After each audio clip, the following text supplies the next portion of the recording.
Anne-Sophie Moreau, bonjour et merci d'être là pour ce nouveau podcast Bloom Time consacré aux relations au travail qui concerne à la fois la vie des gens et puis aussi, bien entendu, la vie des entreprises. Alors, vous êtes directrice de la rédaction de Philonomie, donc vous vous intéressez à ces sujets-là. Puis en plus, vous êtes diplômée de l'ESSEC, vous êtes ancienne élève de l'ENS avec une sensibilité, une formation en philosophie, donc vous avez d'une certaine manière la double casquette et entreprise et philosophie, et vous écrivez des articles sur la question des relations au travail, notamment, c'est un sujet qui vous tient à cœur. Voilà. Donc on est ravis de vous entendre. Alors, commençons par une question difficile pour rentrer dans le sujet et en même temps passionnante.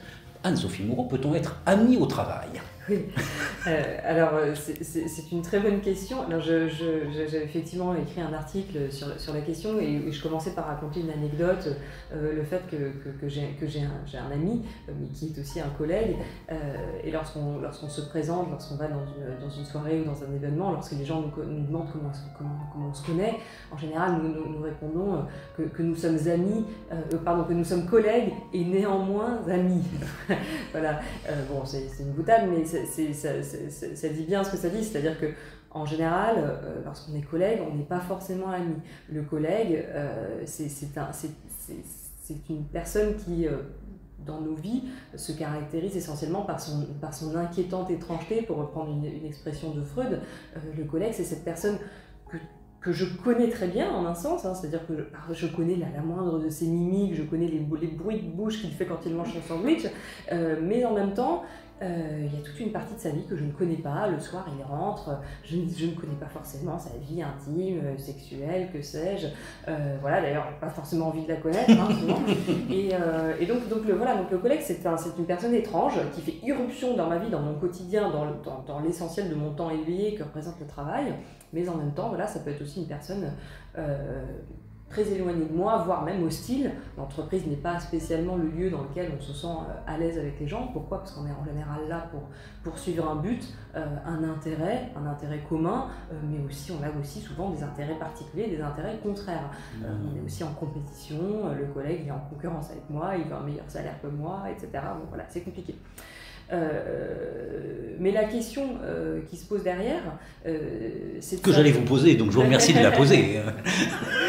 c'est de savoir si finalement ça a du sens de se demander si l'amitié doit forcément être une relation totalement dénuée d'intérêt.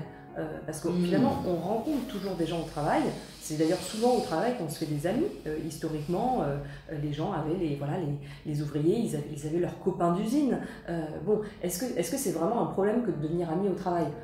Pas forcément. On rencontre des gens aussi dans son milieu professionnel, ça peut être dans l'entreprise, mais aussi voilà, par les contacts qu'on se fait dans sa vie professionnelle au sens large.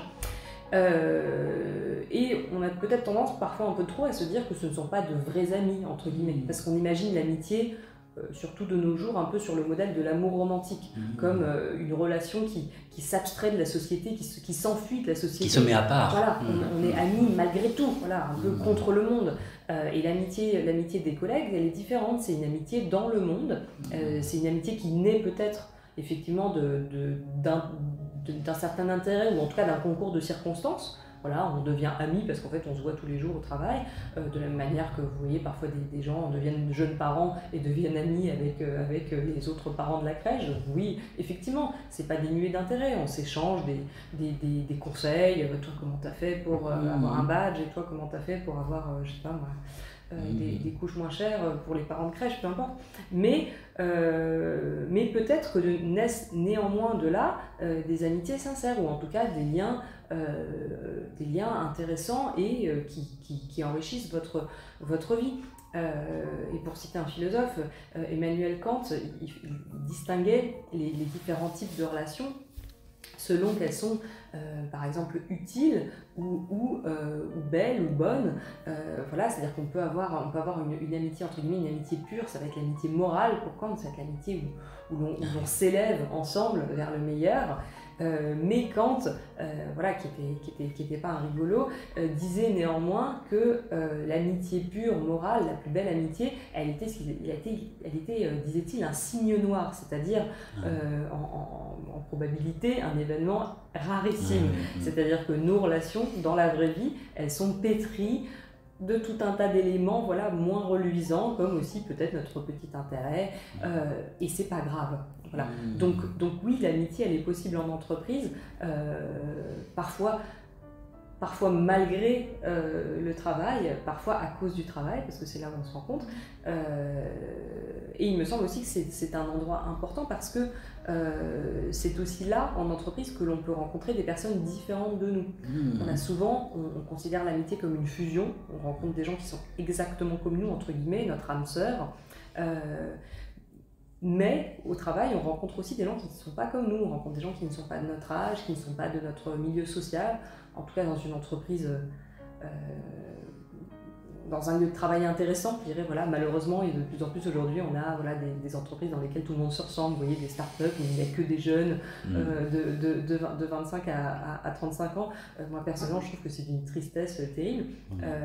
L'entreprise, c'est aussi un endroit dans lequel on peut rencontrer des gens qui ne vous ressemblent absolument pas, avec qui on va développer quelque chose qui ressemble à une amitié de travail. Et parfois, cette amitié de travail sera peut-être plus subtile, plus intéressante, plus pudique aussi, parce qu'on rentre moins dans les détails de la vie privée, mais ce sera tout de même une forme d'amitié. C'est peut-être je me trompe, mais c'est pour ça qu'on se questionne beaucoup le fait d'avoir des amis entre guillemets au travail, parce que c'est pas une amitié choisie finalement. Oui. Donc ça enlève un peu le côté est-ce que c'est un vrai ami? Je l'ai pas choisi, donc bien sûr. Ouais, il y a toujours la question, voilà. Ah, bien sûr. Si on ne travaille pas ensemble, on serait amis, on ne sait pas. Bien sûr, parce que le collègue, étymologiquement, le collègue, il est co-élu avec vous, mais il est élu par quelqu'un d'autre en général. C'est souvent plutôt votre patron qui choisit vos collègues. Donc on ne choisit pas ses collègues de la même manière qu'on ne choisit pas sa famille.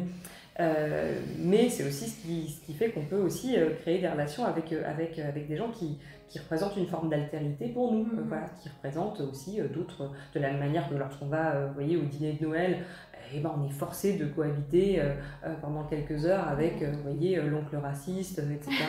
Et bien au travail, on rencontre aussi des gens qui ont des opinions très différentes des nôtres, par exemple, qui votent peut-être pour d'autres partis, et ça vous fait grandir aussi, ça vous permet aussi de sortir éventuellement de votre milieu social, de votre manière de penser.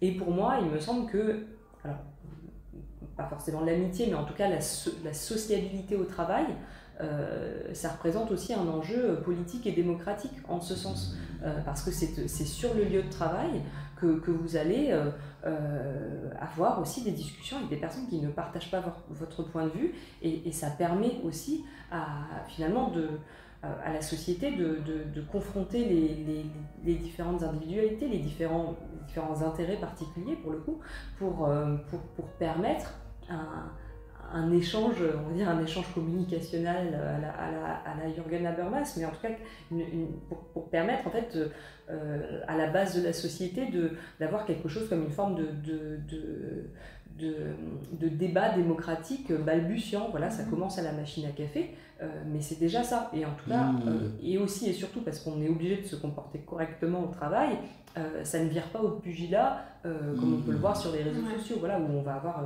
une coexistence de points de vue, quelque chose qui se présente comme un débat mais qui n'en est pas un, parce que voilà, ça vire à l'insulte, tandis qu'en réunion, si quelqu'un donne une opinion politique qui ne vous ressemble pas, vous n'allez pas vous mettre à l'insulter comme sur Facebook. Donc moi, il me semble qu'il y a aussi un enjeu politique et démocratique derrière l'amitié au travail. Outre le fait que, bien sûr, l'amitié au travail, c'est aussi souvent, elle se développe aussi parfois malgré, mais aussi parfois contre la direction, bien sûr. C'est-à-dire que souvent, on va avoir... on se soude contre la hiérarchie. Voilà, bien sûr, on va avoir son ami de travail, ça va aussi être la personne auprès de laquelle on va aller se plaindre. Tu as vu comme il m'a parlé, tu as vu ce qu'on essaye de nous imposer. C'est aussi parce qu'on rigole ensemble à la machine à café qu'on va pouvoir s'organiser. Donc évidemment, il y a un enjeu aussi social, et on le voit. avec le télétravail, on voit bien que toute forme d'organisation, peut-être syndicale, mais de manière plus générale, toute forme de rébellion collective devient extrêmement difficile parce qu'on ne va pas passer un coup de fil à quelqu'un qu'on connaît à peine pour organiser la résistance contre tel ou tel process absurde. Donc on voit bien que voilà, il y a un enjeu politique, social et démocratique autour de la sociabilité sur le lieu de travail, selon moi. C'est très intéressant parce qu'on a tendance à considérer que la société est très fragmentée, voire en diffraction, en concurrence, et que toutes ces tensions se retrouvent dans l'entreprise. Et vous dites à l'inverse, l'entreprise peut aussi être un lieu de génération, de régénération du lien humain, du lien entre les personnes. Donc c'est quelque chose qui est, enfin en termes d'approche, qui est un peu à contre-courant de ce qu'on a l'habitude d'entendre. Et vous dites aussi les idées des philosophes, ou la philosophie peut être utile à tout ça. Alors qu'est-ce que la philosophie peut apporter aux gens dans l'entreprise Ou la philosophie, c'est la même chose, ça paraît un peu surprenant, parce qu'on a l'impression qu'une entreprise est d'abord préoccupée par des questions de comptabilité financière et donc est loin de Kant, dont vous dites qu'il n'est pas très rigolo. Donc que vient faire Kant dans une entreprise ? Alors, que vient faire Kant ? Bonne question. La philosophie en général. Alors effectivement, chez Philonomiste, on nous demande souvent de réfléchir à des questions qui occupent les entreprises. Donc et moi j'interviens en tant que conférencière assez souvent. Alors déjà, de manière générale, je pense tout le monde sait qu'il y a un changement énorme dans la manière dont on aborde les entreprises et dans ce qu'on attend des entreprises aujourd'hui dans la société. C'est-à-dire que par rapport aux années 70 où Milton Friedman disait que le seul objectif d'une entreprise, la seule raison d'être de l'entreprise, c'était de faire du profit. L'eau a coulé sous les ponts depuis et on attend, en tout cas la société attend de plus en plus d'entreprises qu'elles se positionnent d'un point de vue sociétal, voire même d'un point de vue politique, et qu'elles prennent les devants sur tout un tas de sujets, qu'elles ne soient pas en train d'attendre qu'on régule tel ou tel point, mais qu'elles prennent des initiatives sur le plan social, sur le plan environnemental, etc. Donc de toute façon, l'entreprise, elle est obligée de réfléchir à un niveau aujourd'hui qui n'était absolument pas le sien avant. Donc voilà, les entreprises d'aujourd'hui ne peuvent plus se permettre de vouloir croître et acquérir d'autres filiales ou d'autres entreprises. Elles ne peuvent plus se permettre de faire davantage pour faire davantage. Elles doivent se demander pourquoi elles font ce qu'elles font et voire même se demander si parfois leur cœur d'activité est en soi mauvais. Voilà, c'est une chose qui par exemple était... parce qu'avant on avait de la RSE, c'est-à-dire la responsabilité sociale et environnementale de l'entreprise qui consistait à limiter les externalités négatives, comme on dit, c'est-à-dire voilà, on a le cœur d'activité et puis on essaye de ne pas faire trop de dégâts autour, de ne pas trop polluer, voilà, on essaye de nettoyer derrière soi et puis on essaye d'être correct avec les gens qu'on fait travailler ou bien les prestataires. Bon, ça c'était une première chose, mais aujourd'hui on va jusqu'à demander aux entreprises de réfléchir à leur cœur de métier, de se demander si tel produit est utile, est-ce qu'il ne faudrait pas plutôt par exemple faire réparer des machines à laver plutôt que d'en produire plus, est-ce que, par exemple, concernant le trafic aérien, par exemple, est-ce qu'une compagnie aérienne aujourd'hui ne devrait pas prendre l'initiative peut-être de réduire le trafic aérien alors même que ça va totalement à l'encontre de ses intérêts. Donc l'entreprise doit se placer dans le débat démocratique aujourd'hui d'une manière qui n'avait jamais été la sienne et donc évidemment les entreprises ont besoin d'être armées aussi sur le plan théorique et de pouvoir réfléchir à tout cela. Et c'est ce que nous essayons modestement d'apporter dans les contenus de Philonomiste et dans les interventions qu'on propose. Alors, on vient de comprendre l'importance de la philosophie, et est-ce qu'elle permet d'avancer sur la solidarité au travail ? Est-ce qu'elle permet de trouver au fond des voies nouvelles qui permettent de nourrir des relations et peut-être plus performantes aussi dans le cadre du travail ? Oui, alors moi dans les sujets qu'on aborde beaucoup auprès des entreprises, il y a évidemment la question de ce que le télétravail fait aux gens aujourd'hui. C'est-à-dire que l'entreprise, énormément depuis le confinement notamment, énormément d'entreprises se sont retrouvées en télétravail à 100% et aujourd'hui encore quasiment à 100% pour certaines. Et les entreprises se sont retrouvées donc avec l'éclatement de l'unité de temps et de lieu finalement qui formait l'entreprise et qui créait aussi un lieu de sociabilité et de lien aussi pour les salariés. Et donc ça pose tout un tas de problèmes évidemment, de démotivation, de perte de créativité, mais au-delà de ça, ça pose aussi la question de savoir dans quelle société on a envie de vivre. C'est-à-dire qu'aujourd'hui, on est de plus en plus dans une société que la philosophe Simone Weil appellerait une société déracinée, pour reprendre un terme qu'elle emploie dans son petit livre L'Enracinement, dans lequel elle essayait de repenser la régénération du pays en pleine Seconde Guerre mondiale. Et à l'époque, elle constatait le déracinement paysan, le déracinement ouvrier, c'est-à-dire que le fait que les gens étaient de plus en plus arrachés à leur milieu, arrachés à leur famille, arrachés à leur village, à leur sociabilité de base. Voilà, il ne s'agit pas de se dire que chacun doit retourner dans son village et forcément y passer toute sa vie, c'est pas la question, mais par contre, en revanche, on peut s'interroger sur ce que signifie aujourd'hui le délitement, en tout cas ce qu'entraîne aujourd'hui le délitement de tout un tas de lieux de sociabilité, comme par exemple, alors ça peut être ça concerne le fait qu'il y ait de moins en moins d'associations, que les gens soient de moins en moins engagés dans des associations, dans des clubs sportifs par exemple, mais aussi que les gens aillent de moins en moins au bar du coin aussi, mais aussi qu'ils aillent aussi de moins en moins au bureau. C'est-à-dire que finalement, aujourd'hui, le travailleur à distance, il est entre guillemets déraciné, c'est-à-dire qu'il peine à participer, pour reprendre les mots de Simone Weil, à une communauté qui à la fois s'ancre dans le passé et s'ouvre à l'avenir. Et on peut se demander, à quoi cela mène aussi dans le monde du travail. Alors, il ne s'agit pas de dire que tout le monde doit revenir au bureau, c'est absolument pas la question. Si c'est pour être dans un bureau avec chacun son casque sur les oreilles et à s'envoyer des emails, comme c'est le cas dans tout un tas de bureaux, ça n'a absolument aucun intérêt.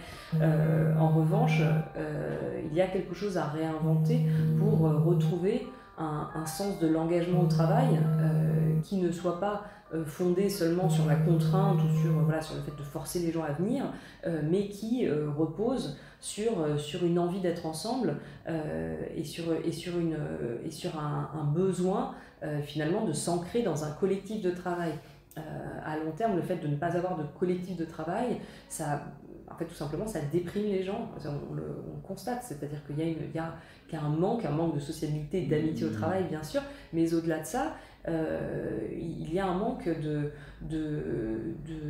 créativité collective, Durkheim parlait de l'effervescence collective qui s'emparait d'un groupe d'individus lorsqu'il essayait de résoudre un problème. On perd ça à distance. Voilà, on peut faire des réunions, mais on sent bien qu'il y a moins de créativité. On ne parle pas quand on est dans une pièce, il se passe quelque chose de physique. On parle à bâton rompu, on sent bien quand une réunion est intéressante, c'est-à-dire que c'est le moment où il se passe quelque chose collectivement. Et c'est aussi le moment où on éprouve quelque chose comme de la joie. Donc ça peut être une joie tournée vers l'action, comme l'effervescence collective à la Durkheim, mais ça peut être aussi tout simplement le plaisir de faire la fête, de célébrer ensemble, comme dirait Georges Bataille. La fête, ça implique une dépense improductive, collective, c'est-à-dire et finalement c'est-à-dire que pour Bataille, la fête, ça implique par définition de trop dépenser, c'est-à-dire de ne pas suivre son intérêt. Une forme de don. On n'est pas en train de célébrer. Ça n'a rien à voir avec du networking, vous voyez. La fête, ça ne veut pas dire qu'on est en train d'essayer de faire avancer ses pions ou bien de célébrer un succès pour aller plus loin.